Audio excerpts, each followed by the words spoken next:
அஸ்ட்ரோசைன் channel வாயிலாக உலகெங்கும் வாழ்ந்து கொண்டிருக்கக்கூடிய சகோதர சகோதரிகளுக்கு அன்பார்ந்த வணக்கங்கள் மற்றும் வாழ்த்துக்கள். இன்றைய பதிவு 2026 ஆனி மாத ராசி பலன்கள். முதலில் இந்த ஆனி மாதத்தினுடைய கிரக அமைப்புகளை பார்ப்போம். அதன்படி சனி பகவான் மீனமனையில் இருக்கார். செவ்வாய் பகவான் ஆட்சி பலத்தோட மேசத்தில் அமர்ந்திருக்கு.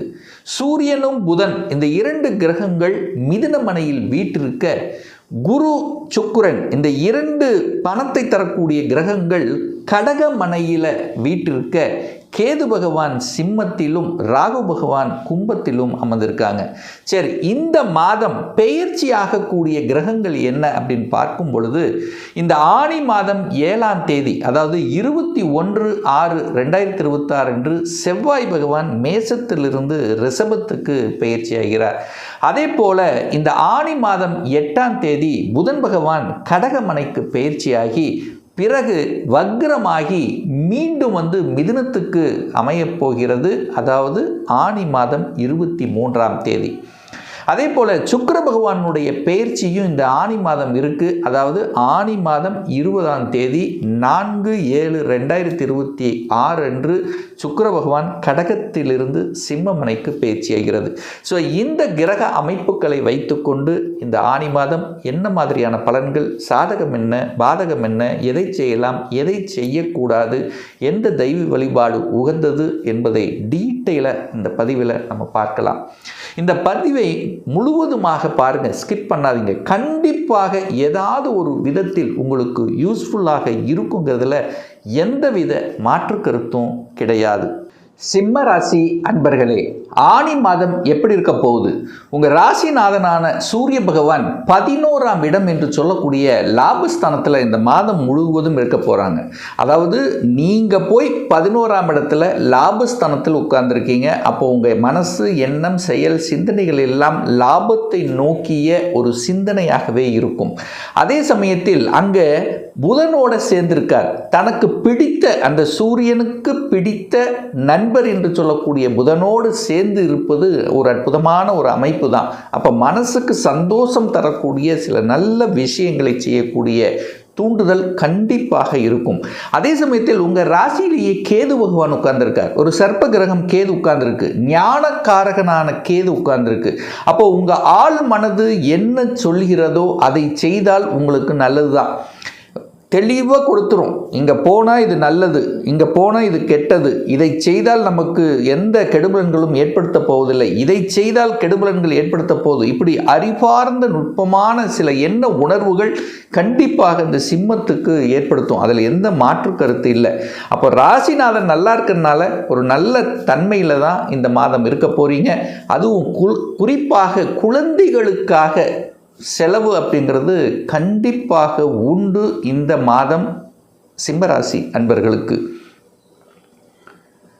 2ஆம் அதிபதி தனத்தை கொடுக்கக்கூடியவன், குடும்பத்தை அமைத்து கொடுக்கக்கூடிய புதன் பகவான் இப்போ எங்கே உட்கார்ந்துருக்காருன்னா 11ஆம் இடமான லாபஸ்தானத்தில் உட்கார்ந்துருக்கிறது ஒரு நல்ல தன்மை தான். ஆனால் அதே சமயத்தில் அந்த புதன் பகவான் வருகின்ற ஆனி மாதம் 8ஆம் தேதி கடகத்தில் அமர்கிறார், விரயஸ்தானத்தில் அமர்கிறார். அதுக்கப்புறம் வக்ரமடைந்து மீண்டும் மிதுனத்துக்கே போகிறார். இப்படி இந்த புதன் இருக்கிறதுனால தன விஷயத்தில், குடும்ப விஷயத்தில், வாக்கு விஷயத்தில் கரெக்டாக இருக்கணுங்கிறத ஞாபகத்தில் வைத்து கொள்ளுங்கள். ஏன் அப்படி சொல்கிறேன்னா, சனி பகவானும் 8ல் இருக்கார். இந்த சிம்மராசி என்பர்களுக்கு இப்போ அஷ்டம சனி நடந்துட்டுருக்கு. நேர சனி பகவான் எங்கே பார்க்குறார்? 6ஆம் அதிபதியான சனி பகவான் நேர குடும்பஸ்தானத்தை பார்க்குறார். அப்போ குடும்பத்தில் ஏதோ ஒரு வகையில் ஒரு மனக்கசப்பு வருவதற்கான வாய்ப்புகள் இருக்கின்ற காரணத்தால் கரெக்டாக இருந்துக்கிறது நல்லது. இந்த கோப, சண்டை, ஆக்ரோஷம் இந்த மாதிரியான தன்மைகள் கண்டிப்பாக கூடாது அப்படிங்கிறத மைண்டில் வச்சுக்கோங்க. உங்களுடைய குடும்ப விஷயத்தில் 3ஆம் நபர்களின் குறுக்கீடு வராமல் பார்த்து கொண்டாலே உங்களுக்கு பாதி பிரச்சனை தீர்ந்துச்சு அப்படின்னு நீங்கள் எடுத்துக்கலாம். அப்போது தனாதிபதி, குடும்பாதிபதி, வாக்குஸ்தானாதிபதி லாபஸ்தானத்தில் அமர்ந்து கொண்டு அதுக்கப்புறம் விரயஸ்தானத்தில் வருவதால் அது 5ஆம் அதிபதியோட சேர்ந்திருக்கிறதுனால குழந்தைகள் படிப்புக்காக செலவு செய்யக்கூடிய அமைப்புகள், குழந்தைகள் வெளி ஊரில் போய் படிக்கக்கூடிய வாய்ப்புகள், சந்தர்ப்பங்கள் இந்த சிம்மராசி என்பவர்களுக்கு அதிகமாக இருக்கிறது. அதாவது தான் பிறந்த ஊரை விட்டு வெளியே அதர் டிஸ்ட்ரிக்ட் அல்லது அதர் ஸ்டேட்டில் போய் படிக்கக்கூடிய அல்லது வெளிநாட்டில் சென்று படிக்கக்கூடிய என்ன உணர்வுகளை கொடுக்கக்கூடிய அமைப்புங்கிறது இந்த ஆனி மாதத்தில் பிரகாசமாக இருக்கிறது. 3ஆம் அதிபதி முயற்சி ஸ்தானத்தின் அதிபதி, தைரிய வீரியத்தை கொடுக்கக்கூடியவன் யாருன்னா சுக்கிர பகவான். அந்த சுக்கிர பகவான் எங்கே உட்கார்ந்துருக்காருன்னா 12ஆம் இடத்துல போயிட்டார். 3-12 கனெக்ட் ஆகுது.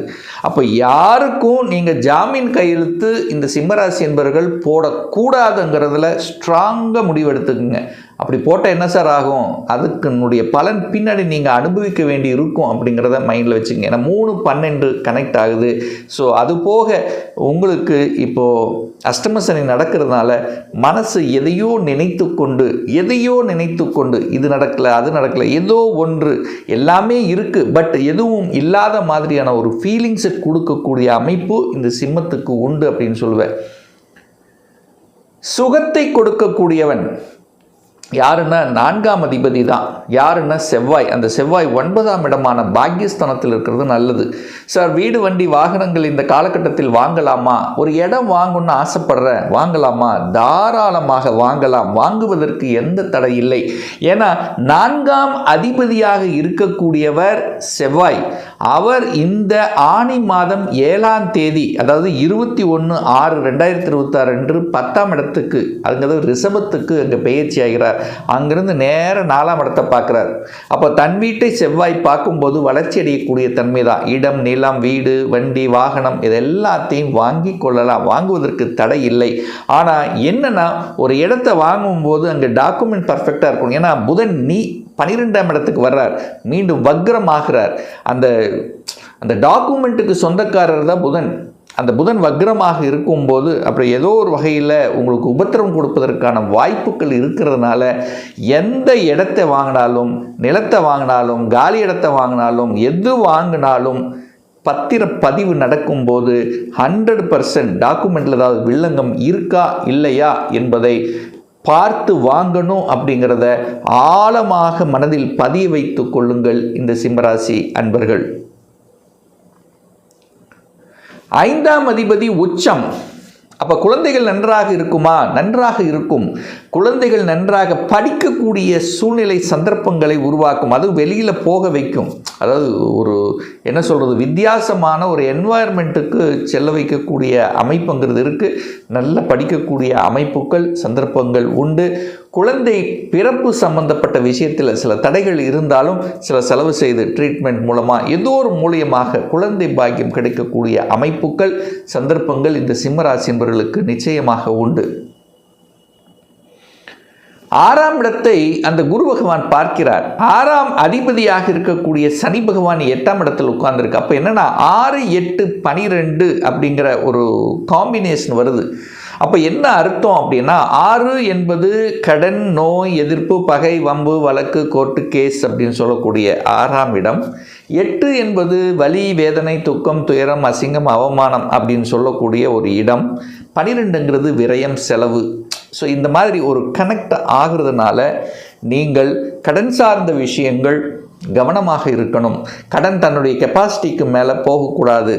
ஹெல்த்தில் கொஞ்சம் அக்கறை எடுத்து கொள்ளணும் என்பதையும் ஞாபகத்தில் வைத்து கொள்ளுங்கள். இந்த வம்பு வழக்கு, கோர்ட்டு கேஸ் பக்கமே போகக்கூடாது அப்படிங்கிறத மைண்டில் வச்சுக்கோங்க.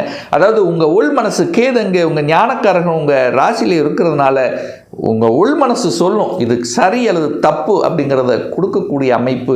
ஆனால் அதே சமயத்தில் அதாவது உணர்வுகள் சார்ந்த விஷயம், அகம் சார்ந்த விஷயத்தில் மனசு ஏதோ ஒரு நினைத்து கொண்டு சங்கடப்படக்கூடிய அமைப்புகள் இருக்கின்ற காரணத்தால் அந்த அகம் சார்ந்த விஷயத்தில், நெகட்டிவ் சம்பந்தப்பட்ட விஷயத்தில் கண்டிப்பாக போகக்கூடாது. சார் திடீர் அதிர்ஷ்ட வாய்ப்புகள் வருமா? ஆமாம், கண்டிப்பாக. ஏன்னா கெட்டவன் கெட்டிடில் கிட்டிடும் ராஜயோகம் என்கின்ற அமைப்புக்கு ஏற்ப அந்த 8ஆம் இடத்து அதிபதியான குரு பகவான் 8ஆம் இடத்தை பார்வை செய்கின்ற காரணத்தால் அந்த 6, 8, 12 ஒரு இன்டைரக்டாக ஒரு அதிர்ஷ்டம் என்பதும் காத்து கொண்டிருக்கிறது.